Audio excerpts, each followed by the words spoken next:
नमस्कार, मी शर्मिला. आज मी दाखवते ओव्हनचे नानकेक.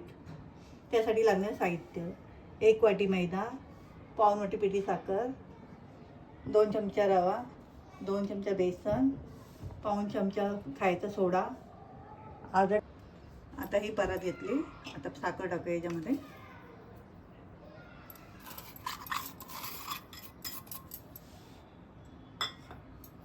मग तूप टाकूया.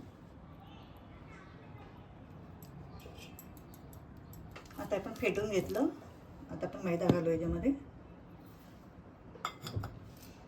रवा घालू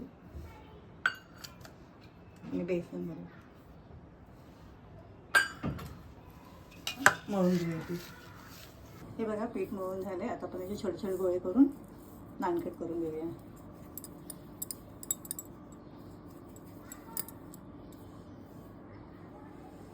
तळीमध्ये असं ठेवायचे. गोळे बनवून झाले.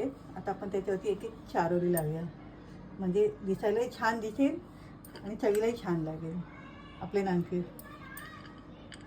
आपण ओव्हन 180 डिग्रीवरती प्रीहीट करून घेऊया. ओव्हन प्रीहीट झालंय. आता आपण नानकेट ठेवूया याच्यावरती.